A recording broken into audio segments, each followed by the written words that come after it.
আমরা এবার সবাই মিলে যাচ্ছি আমাদের প্রভুর সাথে দেখা করতে। আমাদের মানে সবাই মিলেই যাচ্ছি প্রভুর সাথে। আমরা প্রথমবার, আমরা মানে আমার সুভাষ আর ঋষির প্রথমবার প্রভুর সাথে দেখা। নমস্কার, আশা করছি আপনারা সকলে ভালো আছেন। আজকের আমাদের এই টাইটেল বা ক্যাপশনটা দেখে নিশ্চয়ই বুঝে গেছেন যে আমরা এখন পুরীর মন্দিরে, জগন্নাথের মন্দিরের ভেতরে আমরা সিংহদ্বার দিয়ে ভেতরে প্রবেশ করে গেছি। ততক্ষণে আমাদের ছেলে মানে ঋষি ঘুমিয়েও পড়েছে। সে এখন আমার কোলে ঘুমোতে ঘুমোতে এখন পুরীর মন্দিরে ঢুকছে। তো আমাদের ঢুকতে ঢুকতে ততক্ষণে আমরা নিজেদের মধ্যে ডিসকাস করছিলাম যে কিভাবে দিনটা কাটানো যায় পুরীর মন্দিরে। কেননা সেদিনকে প্রভুজির কৃষ্ণ অবতারে যে বামন অবতার নিয়েছিলেন, সেই দিন ওনার জন্মদিন ছিল। তো সেই জন্যে প্রচণ্ড ভিড় ছিল। আমরা সেই ভিড়টাকে কীভাবে অ্যাভয়েড করব সেটাও একটা চিন্তা ভাবনার বিষয় হয়ে দাঁড়িয়েছিল। কেননা আমরা জানতাম না যে বাচ্চাটাকে কি করে সামাল দেব। তো এইসব নিয়ে নানা রকম ডিসকাশান চলছিল।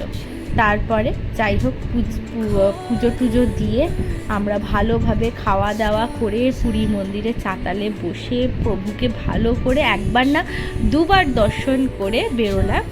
দিয়ে বেরিয়েই দেখি যে পতাকা লাগানো হচ্ছে পুরীর মন্দিরে।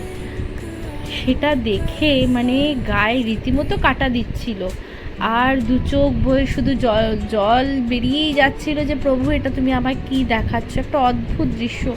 মানুষ যারা এই যে ওপরে উঠছিল তারা একটা নিজেদের গায়ে দড়ি পর্যন্ত ঠেকায়নি নিজেদের সেফটির জন্যে। ভগবান তাদের রক্ষা করছিল। আর যখন পতাকাগুলো যখন লাগানো হচ্ছিল, কোথা থেকে না জানে কত পাখি চলে এলো, চতুর্দিকে ঘুরে বেড়াচ্ছে। হঠাৎ করে কোনো কেউ আশেপাশে ছিল না। এটা আমাদের কাছে মারাত্মক, এটা একটা অলৌকিক ঘটনা। রীতিমতো গায়ে কাঁটা দিচ্ছিল। আমরা বসে শুধু এক দৃষ্টিতে দেখেই যাচ্ছিলাম যে এটা ভগবানের কি সুন্দর রকমের লীলা। ভগবান আমাদের যেন কিছু একটা বলতে যাচ্ছে। ইভেন কি যখন আমরা ঠাকুরের দালানে বসে খাচ্ছিলাম, আমাদের সেখানে বসে খাওয়ারও কথা ছিল না। সেখানে যখন আমরা খাচ্ছিলাম ঠাকুরের ভোগটা খেতে খেতে এটাই ভাবছিলাম যে ভগবান চেয়েছিল যে তুই এসছিস আমার ঘরে, আর তোকে সুন্দর করে আমরা বসে খাওয়াবো। এই যে এখন এই কথাগুলো বলছি, সেই টাইমটাতেও যেন এখনও মনে হচ্ছে না কেঁদে ফেলি হাউ হাউ করে ঠাকুরকে জড়িয়ে, যে ঠাকুর তুমি কি লীলা দেখাচ্ছ আমার। যাই হোক, আপনাদের দেখে নিশ্চয়ই ভিডিওটা ভালো লাগবে।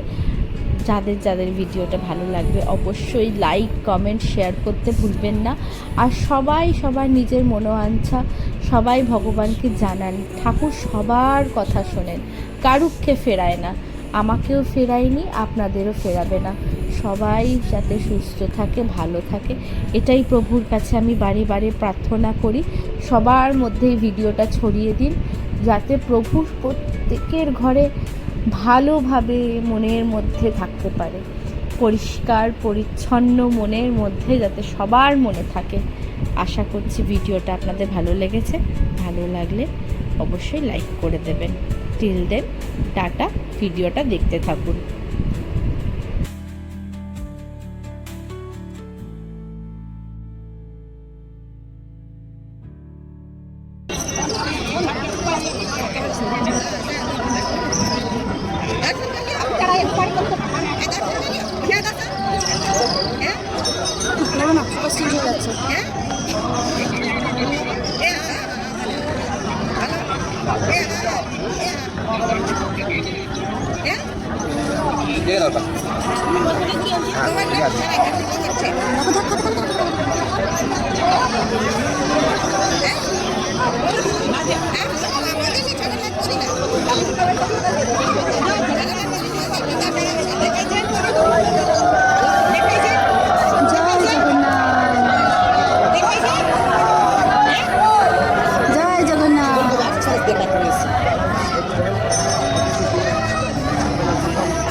জয় জগন্নাথ।